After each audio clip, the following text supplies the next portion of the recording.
Welcome back to the Irish Mags Show. My name is Paul and I am joined once more by Alan and Krisho, aka the Paul Mitchell and James Bunce of the Irish Mags. How are you doing, lads?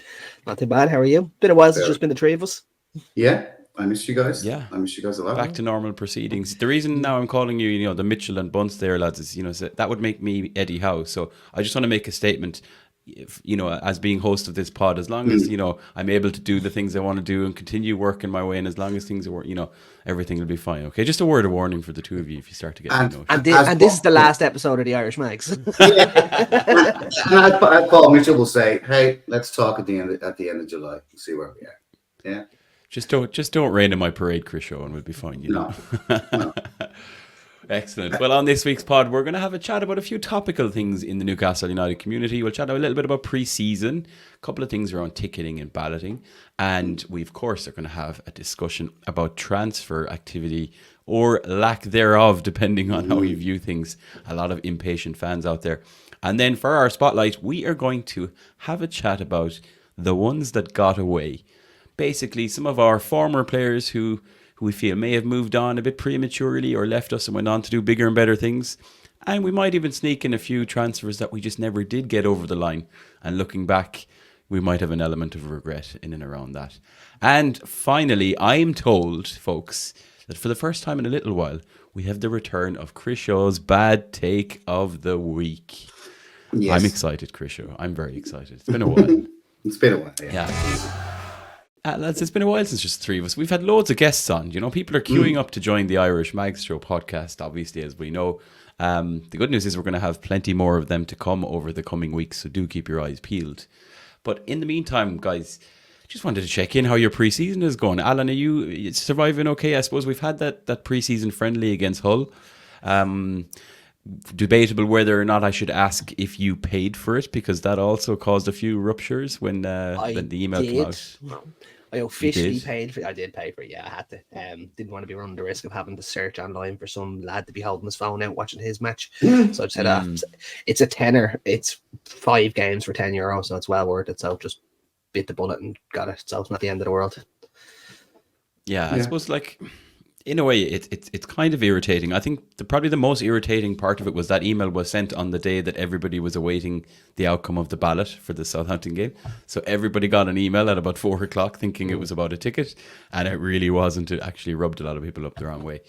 Did you watch that game, Krisho? In terms of catching the performance, anything stand out for you? Any individual performances, or was it just pre-season? Don't judge too much. No, it was, but Isak was sharp. Murphy was sharp. I thought Lewis Hall played out of his skin for 85 minutes. He was brilliant. He really looks a top-notch player. And it's nice to see the older Miley bro getting a start and doing well. He looks tidy in midfield. Yeah, he looks, I really kind of focused primarily on that because I was surprised that he got a start. And I thought, maybe I'll have a look at him this season. I'm not sure how older he is. I think it's 2 years maybe. I think he might be 21, 22. Is he? 28, 21, I think he is. Yeah. Yeah, but he looks tidy. And obviously Jacob Murphy done well again, but again, we can't really judge these games, can we, really? And Nick Pope made one of the best saves I think I've ever seen. I don't know whether you guys saw, but it was unbelievable. Yeah, it was a cracking save. But easy peasy stroll in the park, really. They didn't really overexert themselves. They just played some nice transition stuff, passed it around very nicely. But I'm just a bit concerned about them. Like Bruno doing a 26-hour journey to Japan, and the lads heading. It's like 38 degrees over there. They're going to be playing in savage heat, but at least they got started off in beautiful sunny Hull. Yeah, beautiful sunny Hull. Sunny I can't Hull. say much. I'm from beautiful sunny Galway, so that's about the same vibes, I'd say. So I shan't laugh. No, look, it's good to get a win. Obviously, you can argue like a big old squad, a lot of rotation, a lot of substitutions made.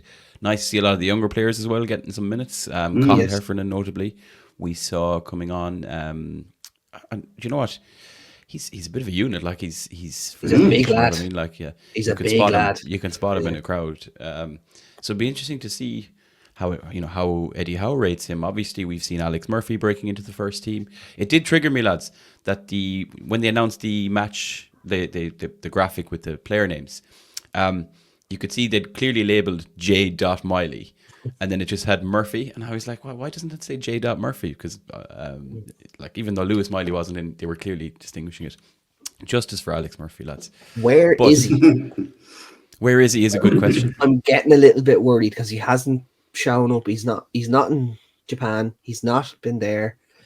He was touted for being one of our breakthrough players this year, unless they've already signed him off for a loan and he's shipping out as soon as. You But think I'd so? like that to be confirmed. Oh yeah, I'd well believe he'd get a loan this year. He'd be absolutely mad not to. I think a loan for him would be a big move. If there was a championship loan, maybe something like that, I think, you know, he has to look at his own situation. Is he ever, like, I think realistically for a player of his age, the likely place you would see Eddie Howe use him would be at left back, and it would be in case of emergency. So, you know, he's watched Lloyd Kelly come in there. Matt Targett might be even back in and around the first team if he stays on for this season.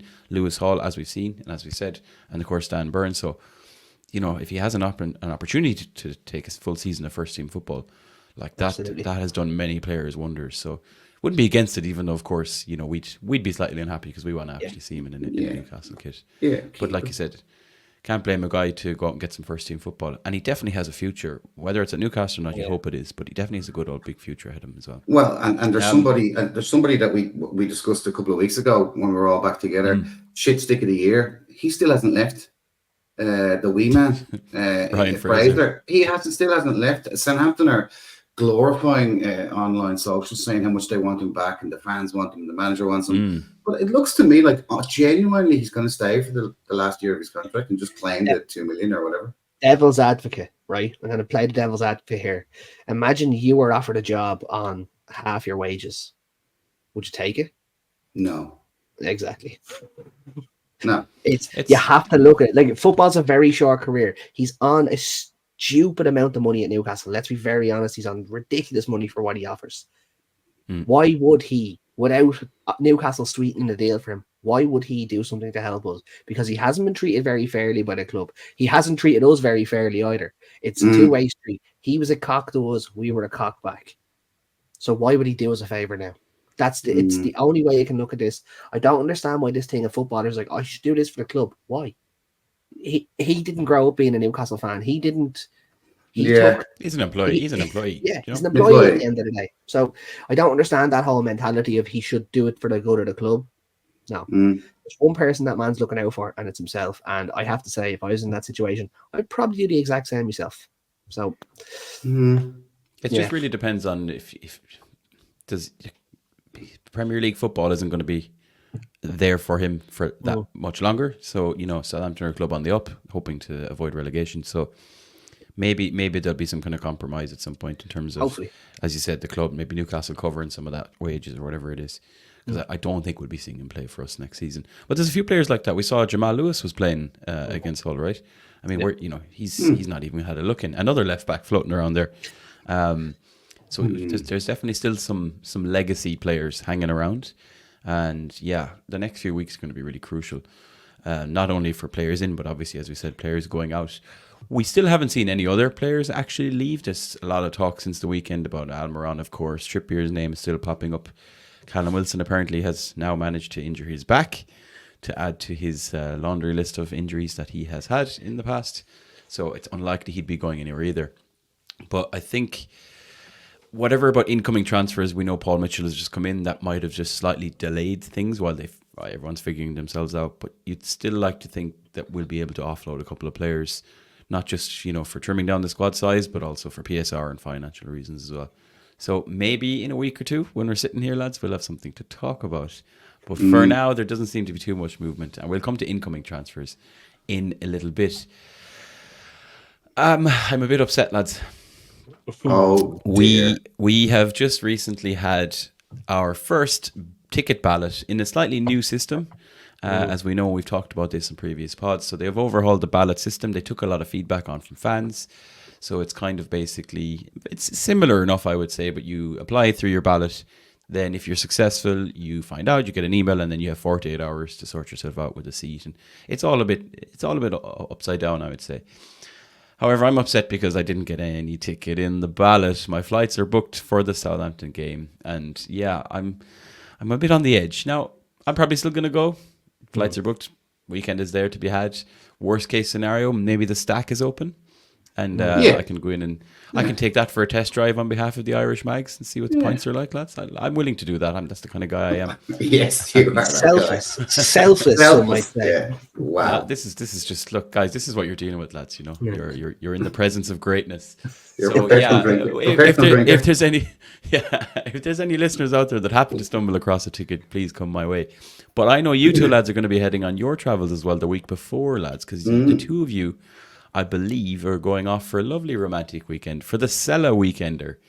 And That's right. from what I can see, there's a good old gang of Irish Mags, Chris, going to be attending. Am I right? One might call it a gaggle of Irish fans. It is A gargle. A gargle. Exactly. It's a massive amount of people coming over, and a group was just set up. I believe this morning, just for Stella 2024, and people are adding themselves in and so on. What hotels they're staying. So there's flights going out Thursday, Friday, Saturday, and I think a lot of people are going out on the Friday, either with Ryanair in the afternoon or Aer Lingus in the morning. Me and Al will be having a swift pint about 6 a.m., getting the Aer Lingus one at 7. As you do. And then over. But if anyone from my workplace is listening, I'll also be working, of course. I'm not going over till the Saturday. Yeah. But so there's a lot of guys gone over, and there's guys, people are bringing their children and everything. It's a right family atmosphere. So it's going to be lovely to be able to come out of the hotel and go, right, check on the group, where's everybody, and we all go collectively together. Hoping to bump into Maddie and do some testing of the Guinness in Newcastle for a video for him. So that should be a right crack as well. So yeah, I really can't wait to see it. And it's great as well that the ladies are playing AC Milan. So that should be a right match as well. So it's going to be savage. Savage 2 days. Irish Mags show exclusive. Alan, you are responsible for Chris show for that weekend. Okay? Absolutely not. I'm not even responsible for myself. If you need to put a GPS, if you need to GPS chip him or whatever is required, but he needs to be handheld. He needs supervision at all times. I'll be hanging off. I have my boss coming with me to look after me. He can sort himself out. I have my minder sorted. Yeah, he's gone with the missus, so he's grand. Like, but you'll find me asleep in the middle of the road on the Tyne Bridge on Saturday morning or something. I'll be like, oh Jesus! But look, I'll be grand. I'll be well looked after. There'll be no shots. Everyone listening, anyone coming, no shots for Christian. Just pints. Yeah, shots are a bad idea. Shots are great. Yeah, well, maybe a baby Guinness. A little bit of Tea Maria. That's all right, but no shots, lads. Drink responsibly, folks. Everybody drink responsibly. I know it's great to see such a gang. Like, obviously, it's been a while since we've had a game to look forward to in terms of like having the Irish Mags travel over. I know that because it's been a while since I've had a load of photos to actually add on the screen as we're recording the pod. Oh, you'll have great photos. Yeah, and also I suppose shout out to everyone that's going. Make sure you take plenty of photos and get them into us because we have our brand new Irish Mags website that is up and live, theirishmags.com. And that's where we're going to be storing all of our photos. There's already a bunch of like different events and photographs up in our gallery there on the website. So do check that out as well. Looking forward to seeing the shenanigans and how many shots Chriso actually ends up inevitably drinking and what he will lose in addition to his gloves in Newcastle. You might turn up. Maybe I'll find them. Yeah, maybe I'll find them. Yeah, maybe you'll find them. Yeah. That'll be his excuse, Alan, for when he goes missing, when he disappears. Oh, I was looking for my gloves. We don't believe a word of it. Okay. Now, we do have to talk about everybody's favorite topic, Alan, which is transfer rumors. Now, we know we have friend of the show, Mr. Casey, always trying to keep his eyes and ears peeled for transfer rumors going around. And one in particular that he has been beating the drum on for quite some time is, of course, the centre-back for AC Milan, Malik Thiaw. Now,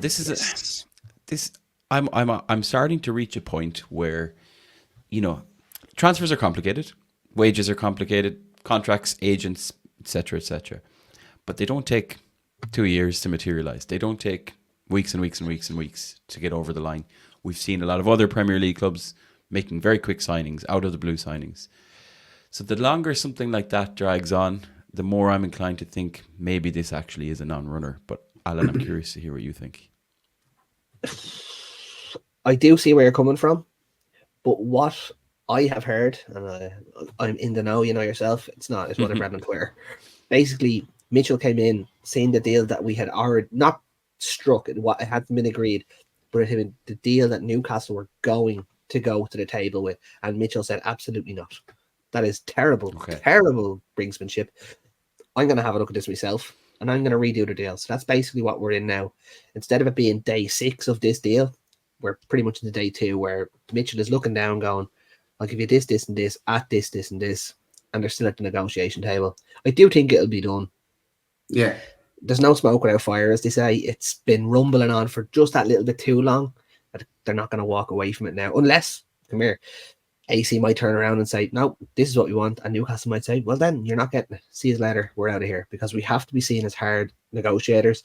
I know all these rumors coming out. We're only going to sign 2 players. We only have a small amount of money. We're not going to come out and say we've got 600 million and we're going to sign 12 players, because everyone becomes a £100 million striker. So like it's about playing the long game as well as trying to get things done as quick as you can.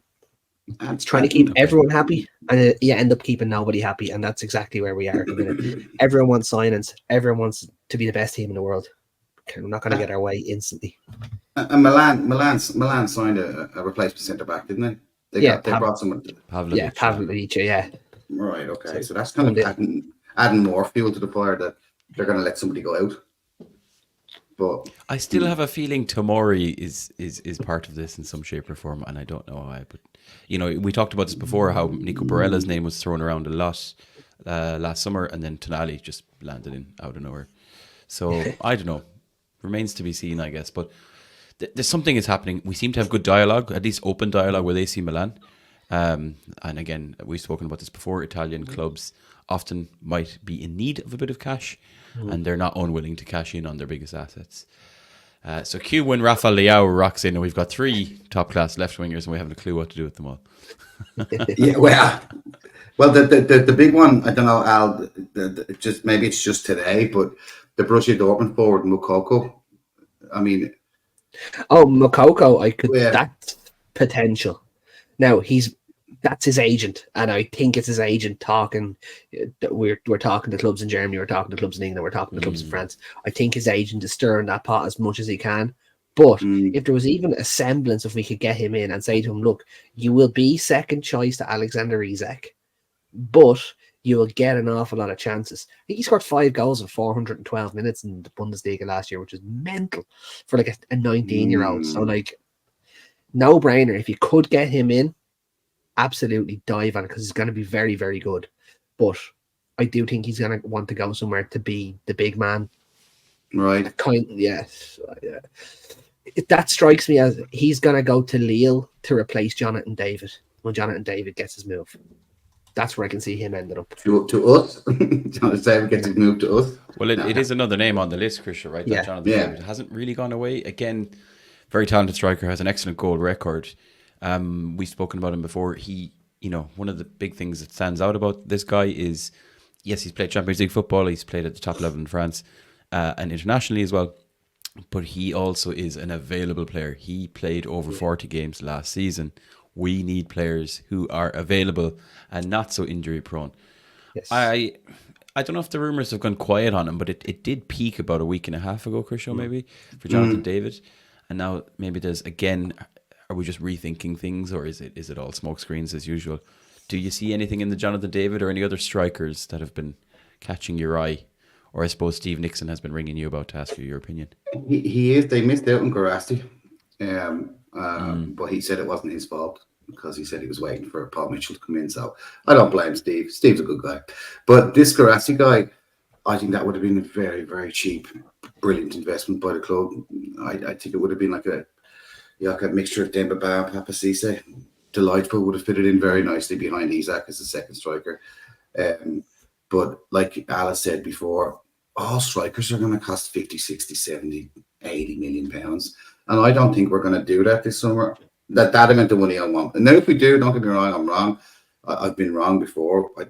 I mean, getting Isak for 63 million, how everybody else stood back and let us do that, I don't know. But maybe there's another guy that maybe we've never mentioned that they might go and blow 30 million on. But we don't know because there's so many names going around. I don't know, the last couple of days of Twitter, my mind is boggled with the amount of names that's getting mentioned every 10, 15 minutes. It's like, you'd swear we were signing 40 players. But I actually couldn't tell you one person that I could think that we're actually going to go out and get, because it's so muddied by so many names that I'm like, I don't know. All I know is that Keith Downey's come out and said that Eddie Howe has said, I think he was hoping to get signings by the time they went to Japan, but a right winger and a centre back. That's as far as we're going this summer. Now, who they are, yikes. How much we have to spend, I think it's based off Almiron going to Saudi. To be honest with you, we've got a little bit of money and then top it up with Almiron's money. That might give us 70, 75 million. Then I think we'll get 2 players, I think, for 30 plus each. Yeah, and there's a couple of names, Alan, that are also kind of, let's say, spiking all of a sudden. There's in fact 2 players from one club, also in Italy. So again, raise an eyebrow with the Italian connections. Both at Fiorentina, we have the right winger, the Argentinian guy, Nicolas Gonzalez, who by all accounts is a fine player, and I've seen him play for Argentina as well. And a guy who plays behind him at right back, which is this guy, Coyote. Yeah, Coyote. So again, it's always interesting when you have a couple of players at a club. It just makes me think, something might be bubbling there. Any information on, in particular, Gonzalez, Alan? Because that would solve potentially that right wing. The Gonzalez one is very interesting and a bit of one that I'd love to go after. You don't get into that Argentina squad if you're not a good footballer, and that's a simple way of looking at him. Now, Michael Coyote, the right back, I can't see us going and splashing big money on another right back. When we've got Ashby, we've got Kraft. Trippier will not be here come the start of the season. I'm sorry, guys, I don't see it happening. Tino will be our starting right back, but we will have Kraft and Ashby to fill in gaps there, and potentially youngsters coming through.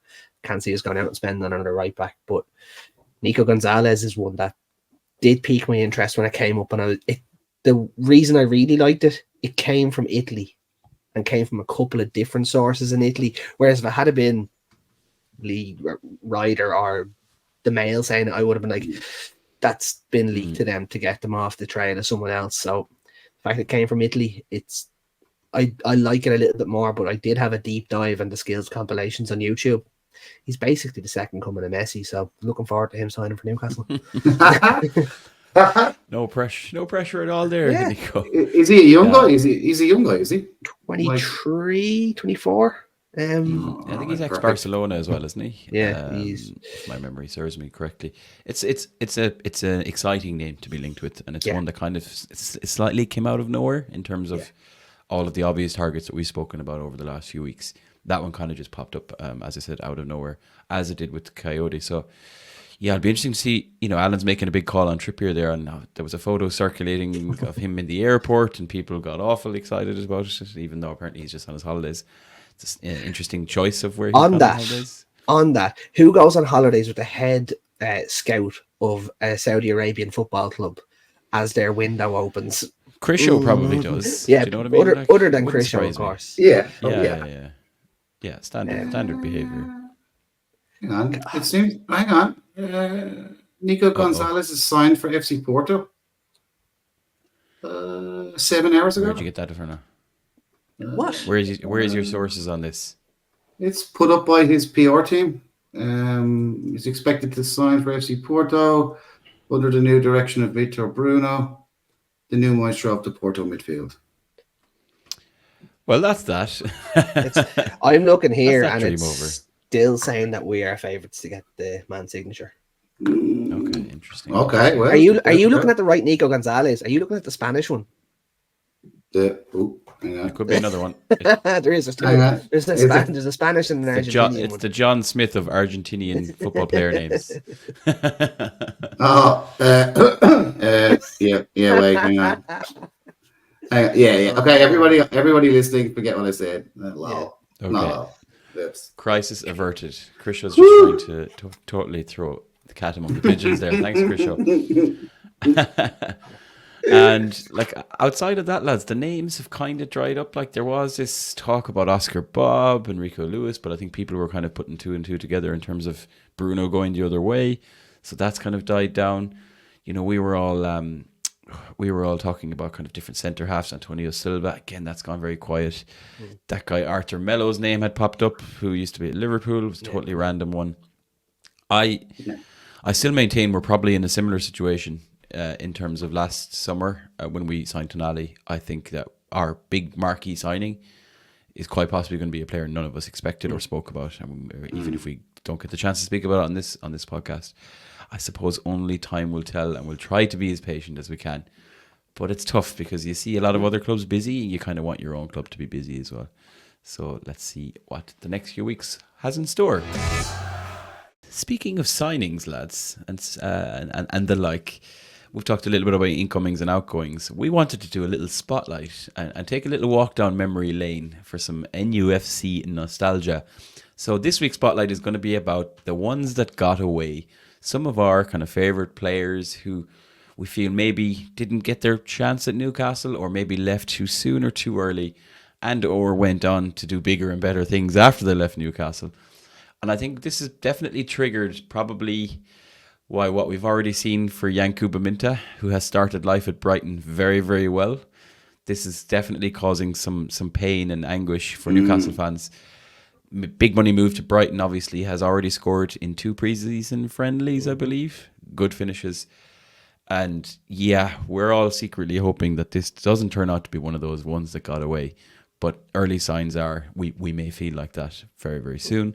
Yeah. I think it's also timely when you see over the last couple of weeks and months, the likes of Hosselu. Now, Hosselu is by no means a young player with us or either like an exciting option, but has somehow gone from those rainy nights in Stoke and Newcastle to scoring in Champions League and going to the Euros with Spain.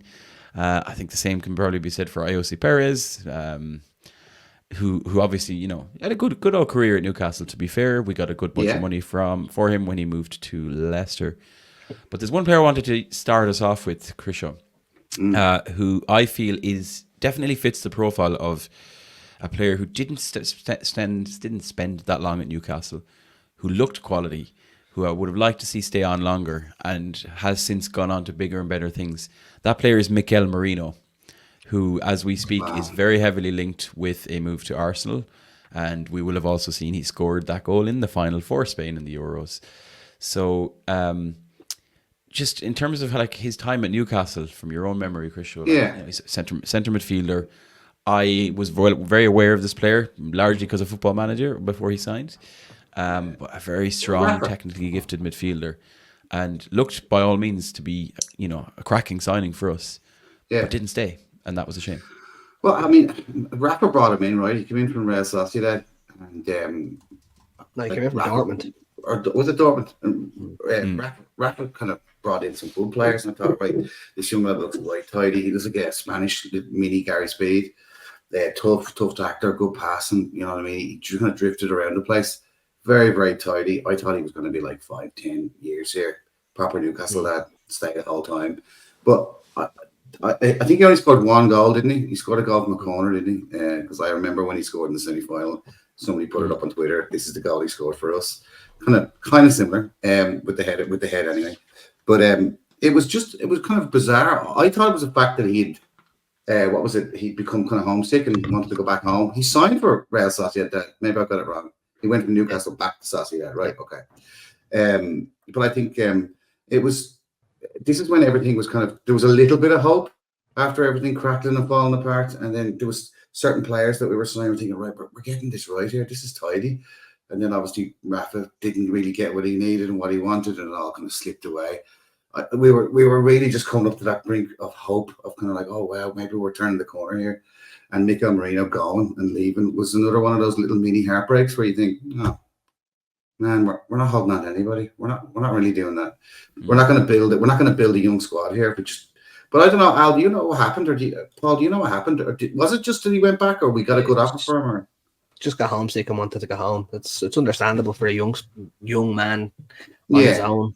So it's one of the very few reasons that I will accept someone asking to leave the club. They turn around like, I just want to go home. You kind of have to go, okay, fair enough. Like Davide Santon. He was the same. He wanted to go back to Italy. He had a Newcastle girlfriend, and he did want to go back to Italy. He didn't want to go back to Italy. He wanted to stay at Newcastle, and we wanted him out because we seen him as a saleable asset, which was fucking sham. Mike Ashley. Story of our lives. Yeah, exactly. That's all that was. So add Santana into this list as well, because he would have been top notch, right footed and left footed, brilliant. Could play right back or left back, tidy player him. But Mikel Merino, that was once again, Paul. Just to conclude, that was another mini heartbreak along the many heartbreaks of the 10-year period. And now look at him. Exactly, when you see what he's gone on to achieve, like I think he's still only 28 maybe. Yep. And the fact that you have Arsenal looking at signing him, like league title contender, etc. You can see what a good player he is, and if he was still at Newcastle, he would be a very big part of Eddie Howe's midfield, right? And we could have done with him last season when everybody else was injured. And the price, Paul. It's somebody saying £20 million, £21 million. It's not even breaking the bank here for a world star essentially in the Spanish midfield for £21 million. And Arteta's going to get him, and they're going to get him for Arsenal. There's no doubt. Yeah, and I think he's also kind of up around that Basque region, which is Arteta is also from the same area, so you can see why he'd be tempted. So definitely, I think our overall verdict on Mikel Merino, lads, is he's definitely one that got away. Yeah. Let's move on to another one. I've actually there's another one in my mind I wanted to quickly mention, Alan, because he's also Spanish, and it's Albert Luque. Now, I remember when he arrived at Newcastle, and the usual story. He went onto YouTube. Yeah. The hype, like he had this wand of a left foot. I nearly got his jersey. Yeah. He, like when you looked at him playing football, when you looked at his clips, you were like, "Oh my God, we've got a potential world beater here." And similar story. It just didn't really take off for him. He might have scored one goal or something like that. Scored against the Mackhams. He scored against. He did, and that's the mad thing. He actually got his own chant out of that. 1-0 up. Or 1-0 down, 4-1 up. Albert Luque wrapped it up. Like, what's going on? How could someone that bad at football get their own chant? He came in with such high hopes, and I was like, he came in from Deportivo La Coruña for £10 million, when £10 million was an awful lot of money. Yeah. And he stank the place out. It was depressing trying to watch him play football. It just did not work, and it's something that can happen to players when they come over Spain and Holland. They just cannot get the grips with the physicality of the game, and he was one man who could not get the grips with the physicality of the game in England. Just did not work for him. It kind of ruined his career, because I don't think he had an exceptional career when he went back to Spain when he was finished with us. He went to Ajax, and then he went to Malaga, and then he finished up in 2008. Died of death. That career died because he came to us. But when he came to us, I just remember the hype surrounding him was amazing, and he just looked like he was going to be the next big thing. We pulled off a real coup by getting him in. Just did not work out whatsoever. But hindsight's 2020, as they say. Yeah, I wanted to include this one because I think I if I was to put a verdict on this, is he one that got away? I would say no. He didn't really go on to achieve much. I think he went to Ajax, didn't really materialize. I just feel like this is the reason I would classify it as something that got away is this was a high potential player that, like, for me, it's like a Hugo Viana. If you remember that side. Yeah. Like, loads of potential, all the hype, nothing. So I feel like we've had quite a few of those. Henry Savit was another famous one. What a player. Hang on now, that free kick against West Ham was quality. Yeah, another one. Again, another one who's just had the potential. There was hype that's surrounding it. Stayed at Newcastle for a good while, but just career never took off. And it was a shame. Okay, let's look at a couple of other notable mentions for ones that got away. And there's one quite, I suppose it's topical because it's a player that we've probably been linked with again in terms of going back in for him. He seems to be very much on the market, although that interest seems to have died down. Is fond of a no-look penalty when he's played for England, because that man is, of course, Ivan Toney. Now, you may remember, lads, we once signed Ivan Toney from Peterborough, I believe. And again, he was very young at the time. And I remember it happening because we didn't often make youth signings per se. He was specifically signed to join our youth team. And whatever happened, lads, he just kind of hung around for a while down in the academy, seemed to be doing okay. And it was almost like maybe it was a mix of managers. I'm not even sure. And Alan, you'll be better at the timelines. Was it a Pardew thing or was it beyond that even after? I can't remember. I don't know if it was Rafa. The timelines I think he was are always sold confusing. under Rafa. But from what I can remember with him was his attitude was his problem when he was with Newcastle. And that's really why he was shipped out. He was told, look, you have everything there to be an absolutely world beater, but just didn't have the headspace for it at the time. Looks like he sorted himself out, but he's still twerking for that move to Man United or to Liverpool or to he's just flirting with all them big six teams, and I just cannot for the life of me get me head around someone going, Brentford have been so good to you. What are you doing twerking for these clubs constantly? Look after the club that you're at. Otherwise, you're going to end up not getting any of these moves and falling into nothing. It's going to be a Jermaine Beckford 2.0. Brilliant for Leeds. Linked to Man United. Said he wanted to go to Man United. Finished his career. It was the end of him. So he'd want to be very careful, Ivan Toney. That's all I'd say now. So I think maybe I've got the timelines wrong, Al. Again, you can confirm. I think he was pals with Niall Ranger in the academy, and that would make sense, yeah. And I think that's added to the attitude problem. They were kind of gangstering themselves around Newcastle. That didn't go down well at all. So he's a young man though. But just on a little point there that Al made, I don't know whether you guys saw it, but officially Sky News have changed their copyright, and it's now the Big Seven. It's now the Big Seven, not the Big Six. I did see that. Newcastle have been added as it's the big, and Aston Villa and West Ham fans are not pleased about that at all. But I'm like, we're a £1 billion club as of last week. Yes, that's what the valuation is. So we are the Big Seven. It's the Big Seven. So there you go. We can take that forward as the major positive going forward. We can now, everybody that listens to us, it's now the Big Seven, not the Big Six anymore. Go Newcastle.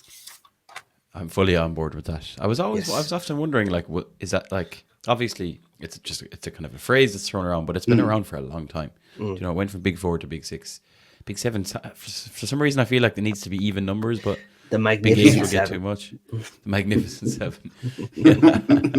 But it's good to see anyway. It's being recognised, and Villa fans will not be happy seeing as they're playing Champions League football next season, and we are not. Ivan Toney. The one thing I would think is if this happened now, so if there was a 17, 18-year-old player in our academy now who had the ability, the potential, I feel like that, the current management would not allow a player to kind of follow a wrong path. I just don't think the standards would be allowed. So part of me just wishes that was the case a few seasons ago, because Toney is a fine player. He's got an unbelievable goal record. And at the worst case scenario, would have been a very good asset to sell. And I feel that we really missed a trick there. So I guess, I don't know, Chris, for you, would Ivan Toney classify as one that got away? Yeah, 100%. We should have loaned him out, or the current management definitely would have loaned him out. I think Albi sold him for 2 million, if I'm not mistaken. Something really low like that, 2 million quid or something. We got something for him, but I know we've got sell-on clauses. So it was one of our more clever deals that we did sell under Mike Ashley. So credit where it's due. We will, whatever he goes for this summer, we will get a percentage of whatever percentage Peterborough get from. Oh no, sorry. Yeah, no. Who did we go to? Yeah, Peterborough. Yeah. We'll get a percentage of whatever they get. So yeah. Oh, good. Well, Paul, he is definitely one that got away. I mean, his goal record is sensational. He does come across like a bit of an arrogant douche sometimes, but a lot of strikers are. I was an arrogant douche and I was a striker, so maybe I still am an arrogant douche. I don't know why he's speaking in the past. I don't know why he's still speaking in the past tense there, Chris. But I'll just open the door, guys, and you can walk right in. But it's what's got no. He's it's hard watching him. He nonchalantly floats around the place. He's got such a big presence, and he'd be perfect as a number 9 for us. But we're not going to. I mean, what is he going to cost? How much do you reckon? 80, 70 million pounds? I think realistically you're looking at 40 to 50. 40, I think that's, 40 is I think the upper end. They had high hopes, but I think that would be a lot. Yeah. I think I would agree that he probably is one that got away because we had him. He was there. The ability was there, and I feel like we didn't capitalize on the opportunity. But hopefully, we can swipe some of that nice, sweet cash if he does make his big move. Alan, sticking with number 9s, I want to throw 2 names at you now of players that I feel like probably didn't stay with us that long and who we saw go on to those infamous bigger and better things. And they both ended up wearing red. which Krisho is a big fan of on this podcast.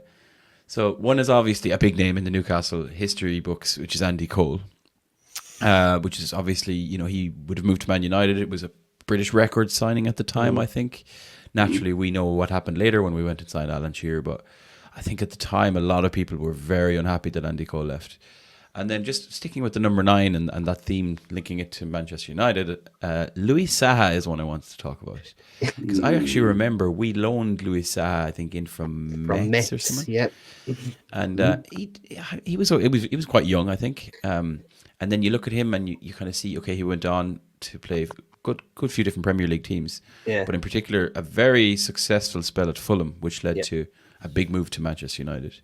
So I suppose, looking at those two strikers and probably Saha is a more kind of an interesting one because we know Cole is one that got away. I think that's fair to say. And his goal record for us, he actually did have, he spent a couple of seasons with us. We would have loved to keep him longer. Would you look at Louis Saha as one that got away, Al? Louis Saha is one that got away, but it's our own fault he got away. We used him as a winger and not a striker when he came into us, and it just did not work out. It was a poorly managed loan to us. So if you're looking to blame anyone for that one that got away, you can only look directly at Newcastle in that one because we mismanaged him. Turned out to have a very, very good career, but just wasn't to be with us, unfortunately. Yeah, and it shows you, Krisha, like we're fine. We're good at spotting players. Yeah. But there is a bit of a record of just not, again, as I use that word, capitalizing on it or not maximizing the potential of a player that's there. No, look, you get a lot of players that will come to the doors at your club. They're not all going to work out. They're not all going to be superstars. Players come and go. But it is a bit frustrating to see a good player come through and to see we've gone to all the effort of signing them, identifying them. There's clearly a player there. For whatever reason, it doesn't work. And this is bringing us back to the Minta situation.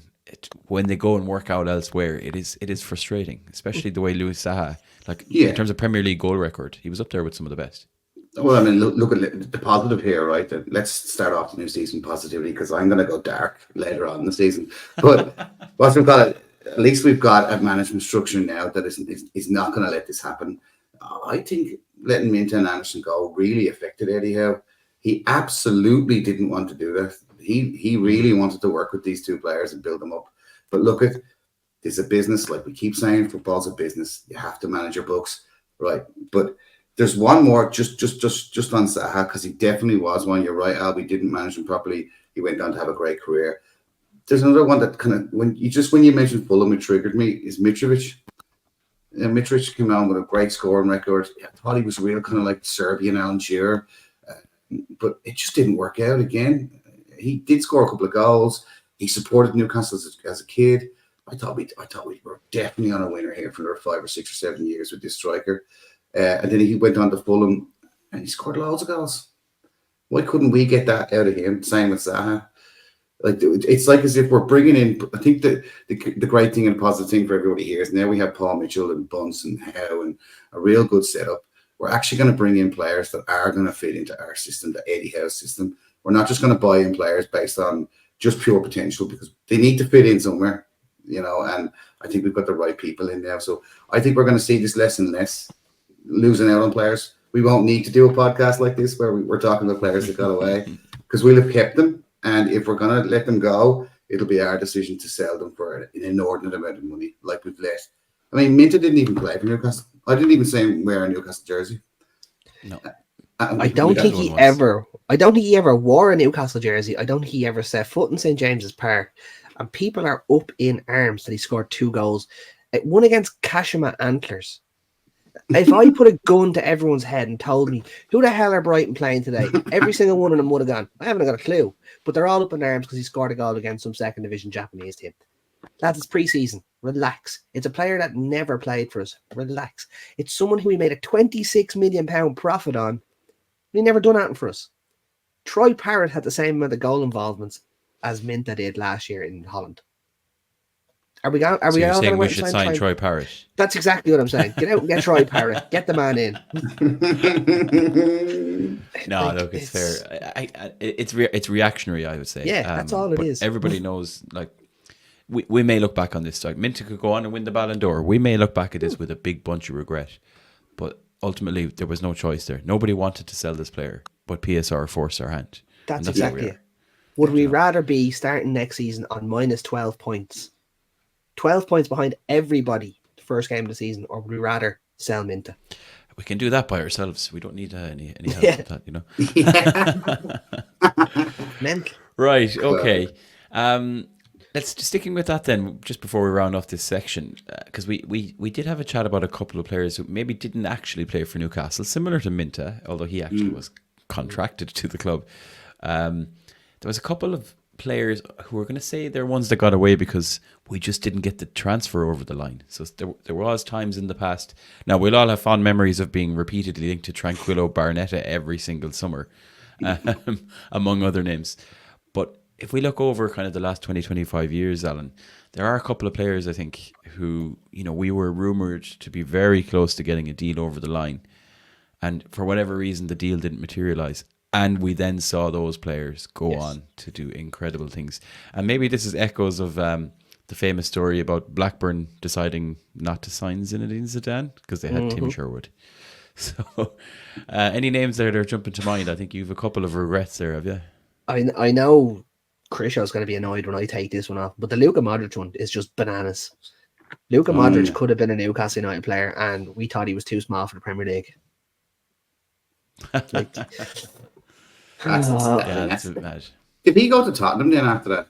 He didn't go directly to Tottenham. He stayed another year with Dynamo Zagreb or whoever he was with, and then eventually moved on to Tottenham. But yeah, essentially 12, 18 months later, he was running the midfield for Tottenham. Just really, really poor. Yeah. What could have been? I mean, the thoughts of it, because like that's world class. Like Luka Modric is world class. Do you know what I mean? One can only dream of what might have been in that alternate universe that we may have lived in where Modric played for Newcastle. Probably wouldn't have stayed long. We probably would have sold him after about 25 minutes to make some cash, but such is life. Just thinking there, you did miss out on one that did get away, and it's a manager. Maybe you were going to mention it later, but there's a manager that got away. Because we had him. He was brilliant, and he brought us through some tough times, and now he's the manager of Jamaica. I fucking knew he was going to say that. I dragged you guys in so good. You were like, who the hell is he talking about? Krisho, you said to us you were going to be positive and you weren't going to go dark until later in the season, and now you've just thrown that at us. Funniest thing I've ever heard. You know, this is jerk bacon funny. This is going to be the funniest thing you've ever seen. They should make a Disney movie about this. They made one about what's that sport? Cool Runnings. Cool Runnings, yes. Yeah, they're going to make Bruce Bacon Runnings or whatever it is, whatever it's going to be called.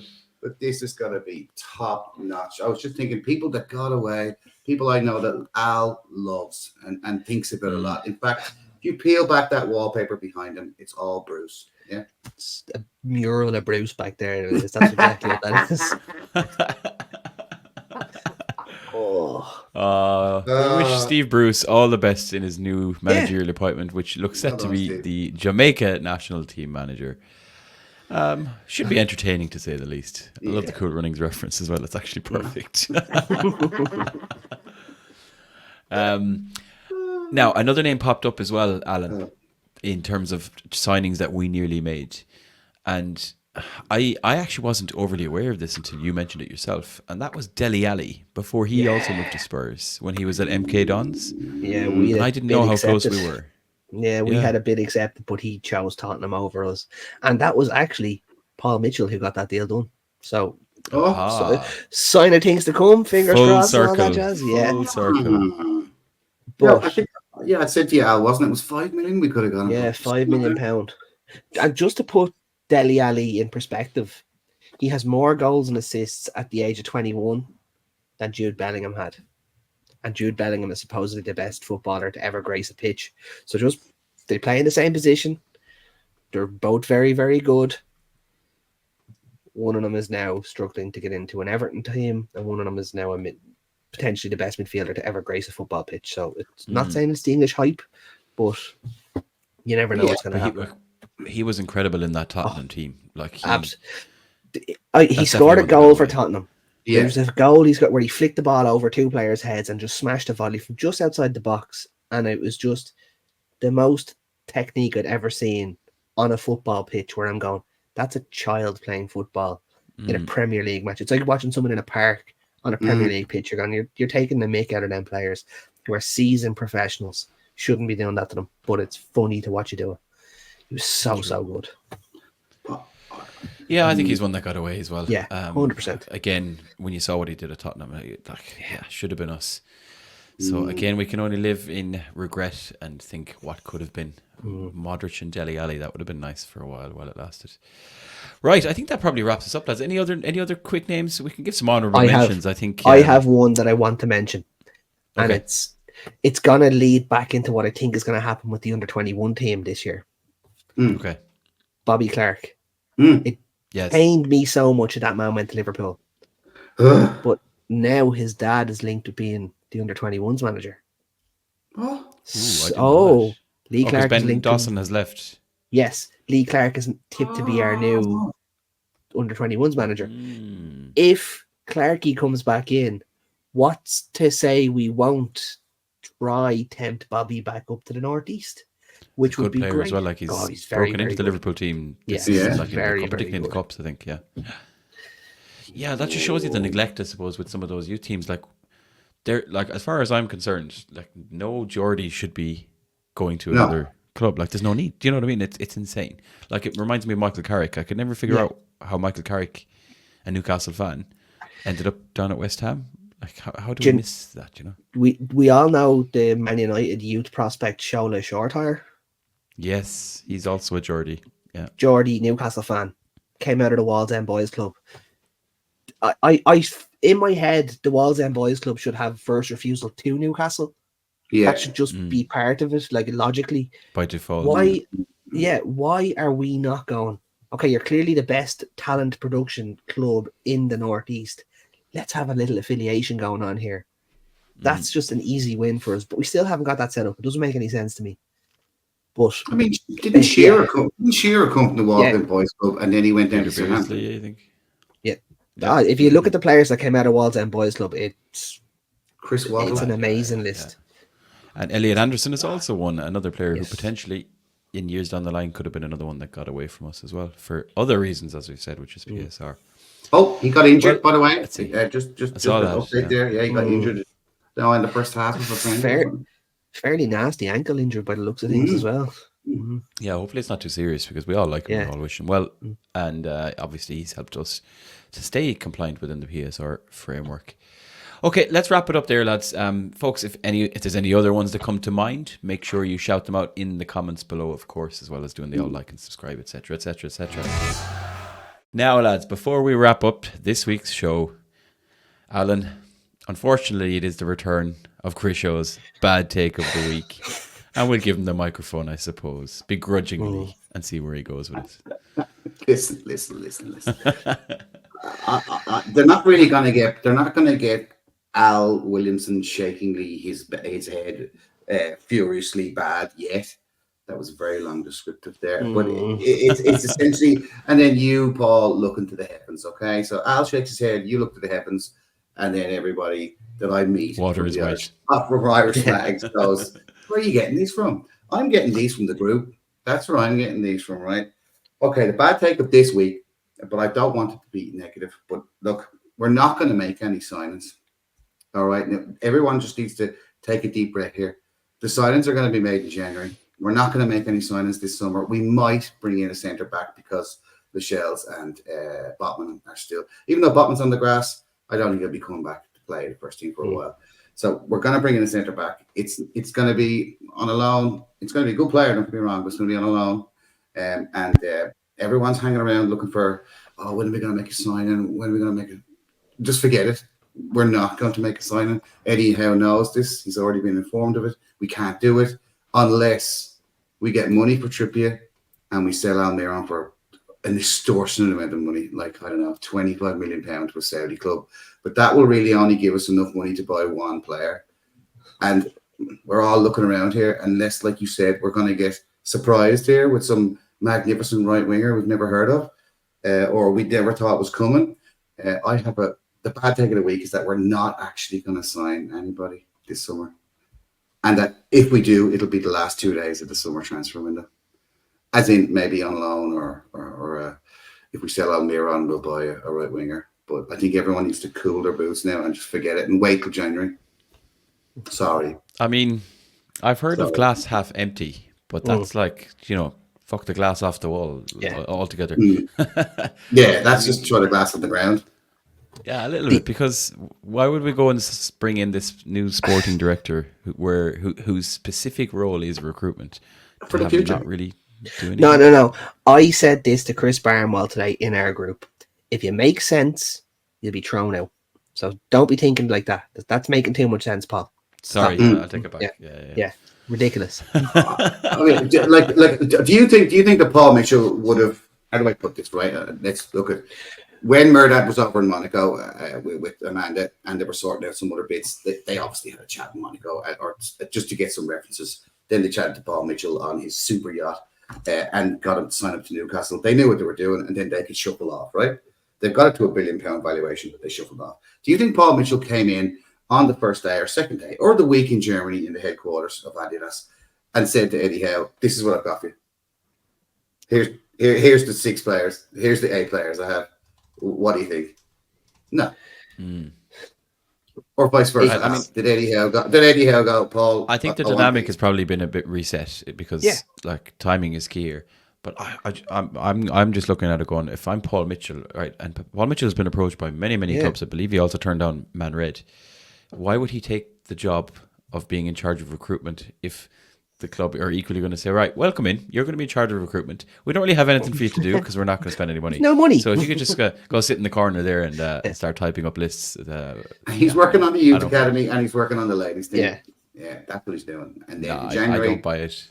Yeah, in January we're going to go and get like some quality players. All of the Irish mags will know my mindset in this with my big rant I had today about people losing their head over not having 10 signings done and dusted now. Relax, lads.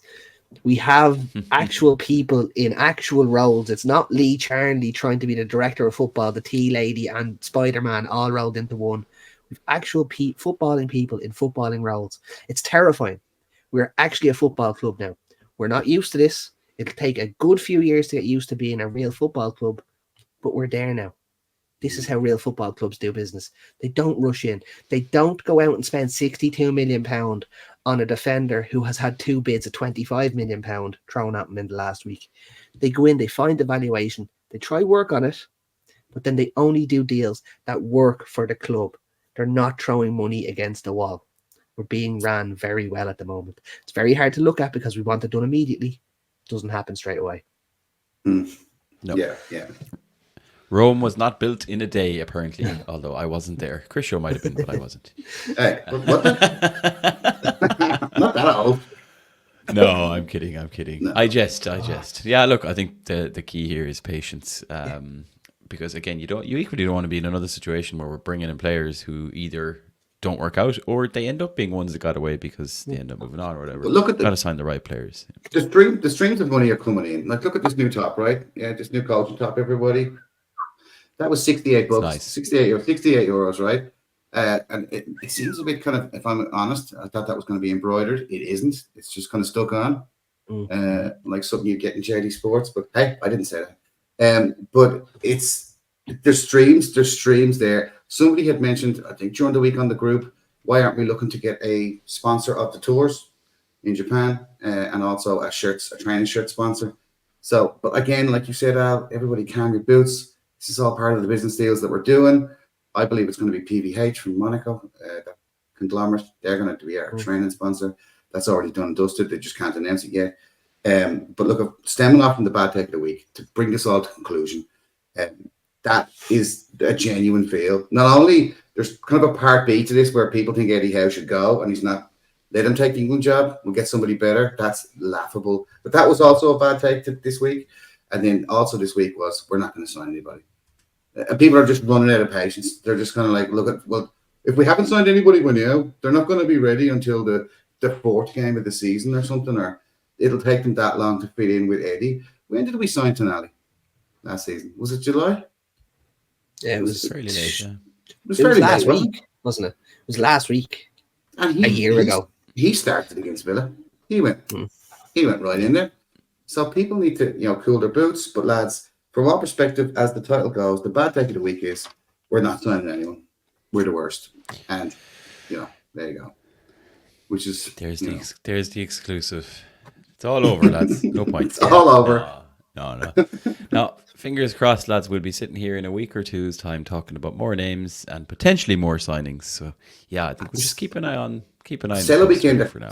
And Stella Weekender, Paul. I'm hoping to see a new player. It would be a good weekend to unveil a new signing for you, lads, wouldn't it? While you're over on your holidays, Brilliant. and then Chris will pop up in a photo behind some big news marquee signing and ruin it forever. But on that wonderful note, lads, I think that just about wraps up episode 35 of the Irish Mag Show this week.